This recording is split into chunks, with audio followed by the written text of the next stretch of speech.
Hi guys, आज हम पढ़ेंगे मनुष्य का वृषण, है ना, पार्ट 2, है ना। इसके पहले की वीडियो में मैंने इसके बारे में कुछ इंट्रो दिए थे। आज के क्लास में हम पढ़ेंगे कि मनुष्य का वृषण जो है वो होता कहाँ है ना। तो मनुष्य का वृषण कहाँ पे होता है, इसके लिए सबसे पहले हम इसको समझ सकते हैं किस पे, तो मिस्टर शर्मा जी पे समझ सकते हैं कि ये मनुष्य का वृषण कहाँ पर होता है।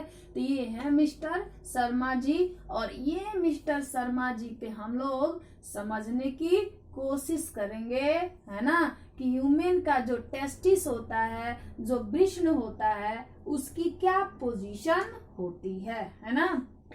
तो सबसे पहले हम लोग इसमें देखें, है ना, कि ये थोड़ा सा नीचे हो गया, है ना, इसको थोड़ा सा और ऊपर होनी चाहिए मेरे ख्याल से, है ना, तो क्लियर जाकर दिखेगा, है ना। तो देन हम फिर से फिगर को क्या कर सकते हैं, आसानी से ड्रॉ कर सकते हैं, नो प्रॉब्लम, है ना। ये हो गया शर्मा जी का क्या, पैर, है ना। ये शर्मा जी का क्या हो गया, ये हो गया शर्मा जी का एब्डोमेन। एब्डोमेन इसको हम बोलेंगे एब्डोमेन। एब्डोमेन बोले तो ये हो जाएगा इनका पेट, है ना। हम क्या देखते हैं, अब ये वृषण किस में होगा, है ना, तो मेल में होगा, पुरुष में होगा। और ये शर्मा जी क्या रहे, तो ये रहे एक मेल एक पुरुष, है ना, जिनमें टेस्टिस का पोजीशन देखेंगे। तो टेस्टिस की पोजीशन अगर हम इनमें देखें तो ये इनका एब्डोमेन हुआ, और इनके एब्डोमेन से ऐसी पॉकेट, ऐसी थैली लटकी होती है ना। और ऐसी पॉकेट, ऐसी थैली को हम क्या बोलते हैं, हम इसको बोलते हैं एस्क्रोटम, है ना। इसको हम बोलते हैं एस्क्रोटम। और इस एस्क्रोटम के अंदर कौन रहता है, इस एस्क्रोटम के अंदर रहता है कौन, तो टेस्टिस वृषण। कितने भाई, तो 1 पेयर, है ना। कितने भाई, तो 1 पेयर क्या रहेंगे, वृषण रहेंगे, है ना। 1 पेयर टेस्टिस रहेंगे कहाँ, एस्क्रोटम के अंदर। एस्क्रोटम को हिंदी में क्या बोलेंगे, होता। क्या है ये, तो इनके एब्डोमेन से, पेट से लगी हुई क्या है जी, थैली है। इसी थैली को हम बोलेंगे क्या, एस्क्रोटम, है ना। ठीक है, अब हम इस थैली को देखें, क्या इसी थैली में हमेशा पुरुष का वृषण रहता है, नहीं। जब पुरुष कहाँ रहता है, जब पुरुष अपने माँ के पेट में रहता है ना, एब्डोमेन में होता है, तब उसके पेट के अंदर किडनी होती है, और उसके किडनी के नीचे क्या होते हैं, 1 पेयर वृषण होते हैं, 1 पेयर टेस्टिस होते हैं, है ना। और ये टेस्टिस जब वो जन्म लेने के टाइम पे आता है, यानी शर्मा जी का टेस्टिस कहाँ था, तो जब शर्मा जी अपने माँ के पेट के अंदर थे, तो उनकी टेस्टिस, उनकी वृषण जो था, उनके पेट में, उनके दोनों किडनी के नीचे दोनों वृषण थे, है ना। लेकिन जब उनका दुनिया में आने का टाइम हो गया, पैदा होने का टाइम हो गया, तो क्या हो गया, तो उनके दोनों ही वृषण, है ना, 2 ऐसे ऐसे पतले कैनाल के द्वारा कहाँ आ गए, तो इस थैले के अंदर, इस एस्क्रोटम के अंदर क्या हो गए, पहुंच गए, है ना। और इस नाल को, इस नली को, जिसके द्वारा वृषण जो है कहाँ आ जाते हैं, तो इस थैले के अंदर आ जाते हैं। इसको हम बोलते हैं इंग्विनल कैनाल, इसको बोलते हैं इंग्विनल कैनाल, है ना। इसको हम बोलेंगे वृषणनाल, है ना, इसको हम बोलेंगे वृषणनाल, है ना। इस वृषणनाल के द्वारा ये कहाँ चले आएंगे, इस थैले के अंदर चले आएंगे, है ना। ठीक है, अब इस थैले के अंदर जब ये चले आएंगे, तो आने के बाद, है ना, ये आजीवन फिर वापस पेट के अंदर नहीं जा पाएंगे। क्यों नहीं जा पाएंगे, क्योंकि आने के बाद इनको इस एस्क्रोटम में कुछ मसल होंगे, जो नीचे से क्या कर लेंगे, इनको पकड़ लेंगे, और फिर वापस इन्हें एब्डोमेन में जाने नहीं देंगे। कौन से मसल है, तो उन मसल का नाम है गुबर्नेकुलम, है ना। नाम है गुबर्नेकुलम, है ना। गुबर्नेकुलम नाम की क्या है भाई, तो मसल है। ये मसल कैसी होती है, ये मसल इलास्टिक होती है। इलास्टिक बोले तो भाई वही रबड़, जो फैलती हो सिकुड़ती हो, फैलती हो सिकुड़ती हो, ये ऐसी होती है। अब इसने क्या कर लिया कि जब शर्मा जी पैदा हुए तो टेस्टिस भी क्या हो गया, पैदा हो गया। कहाँ भाई, तो उनके पेट से स्क्रोटम के अंदर, और जैसे वो स्क्रोटम के अंदर आया टेस्टिस, उसको पकड़ लिया गया किसके द्वारा, तो टेस्टिस के वाल में रह रहे गुबर्नेकुलम मसल के द्वारा, और पकड़ लेने की वजह से ये फिर वापस ऊपर नहीं जा सकता, जब तक इसको रहना है यहीं पे रहेगा। ठीक है, अब इसके बाद से क्या होगा, है ना, अब इसके बाद से इस टेस्टिस को देखा जाए तो ये टेस्टिस ऊपर से, है ना, अगर हम इस फिगर को एक बार यहाँ लाके बनाएं तो देख सकते हैं, ये हो गया टेस्टिस, है ना, और ये टेस्टिस जो नीचे से जिन मसल से पकड़ा गया है ये हो गया हमारा गुबर्नाकुलम, है ना, जिसने क्या किया, टेस्टिस को पकड़ लिया। कहाँ भाई, टेस्टिस को पकड़ लिया कहाँ, फोते के अंदर, ऊपर जाने से क्या कर दिया, रोक दिया, है ना। अब इसके अलावे ये ऊपर से भी किससे जुड़ा होगा, तो ऊपर से भी ये कुछ ऐसे मसल से जुड़ा होगा, है ना, और इन मसल को क्या बुलाएंगे, इन मसल को हम बुलाएंगे एब्डोमिनल मसल। कौन सा मसल, तो हम इनको बुलाएंगे एब्डोमिनल मसल, है ना। कौन सी मसल भाई, तो एब्डोमिनल मसल, है ना। ये एब्डोमिनल मसल जो होंगे वो दो तरह के मसल्स के मिले हुए रूप होंगे, है ना, वे दो तरह के मसल के मिले हुए रूप होंगे। कौन कौन से मसल होंगे, तो एक होगा हमारा एस्पर्मेटिक कॉर्ड, एक होगा हमारा एस्पर्मेटिक कॉर्ड, और दूसरा होगा हमारा क्रीमेस्टर मसल। कौन सा मसल, क्रीमेस्टर मसल, है ना।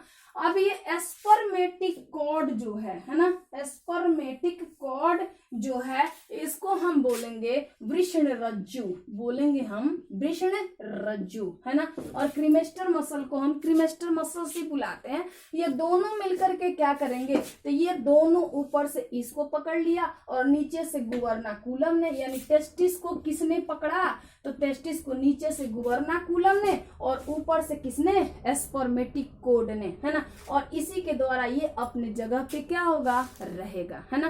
क्योंकि ये फ्लेक्सिबल होती है इसलिए ये थोड़ा सा ऊपर थोड़ा सा नीचे आया जा सकता है, लेकिन वापस ये एब्डोमेन के अंदर नहीं जाएगा। क्लियर हो गया।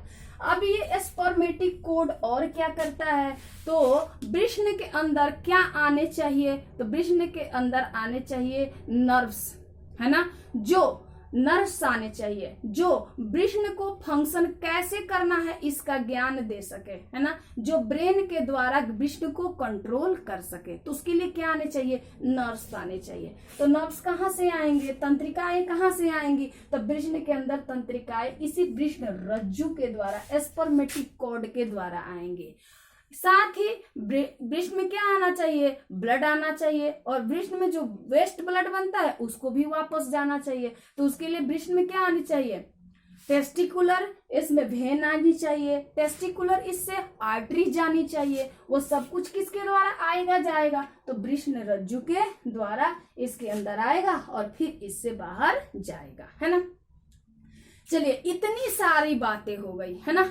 आखिर इतना सारा झंझट क्यों, पेट में था तो पेट में ही रह जाता, पेट के बाहर था तो पेट के बाहर ही रह जाता, क्या जरूरत थी वहां से यहाँ आने की, यहाँ से वहां नहीं जाने देने वाले इन सारे मसल्स को डेवलप होने की। तो इसकी एक ही वजह है कि ह्यूमन का जो बॉडी टेम्परेचर होता है वो कितना होता है, लगभग 37 डिग्री सेंटीग्रेड होता है, और इतनी टेम्परेचर पे उसकी जो बॉडी में क्या बनते हैं, स्पर्म बनते हैं, शुक्राणु बनते हैं। वो शुक्राणु क्या होने लगते हैं, तो इतने टेम्परेचर पे वे शुक्राणु मैच्योर नहीं हो पाते, और जब मैच्योर नहीं हो पाते तो क्या हो जाएगा, तो फर्टिलाइजेशन वो नहीं करेंगे और वो मेल कैसा हो जाएगा, स्टेराइल हो जाएगा। तो इसके लिए जरूरी था क्या, तो टेम्परेचर घटे, किसकी, तो टेस्टिस की। अगर टेस्टिस की टेम्परेचर घटेगी तो क्या होगा, तो जो स्पर्म होंगे वो मैच्योर होंगे। तो इसीलिए जब टेस्टिस का वक्त आया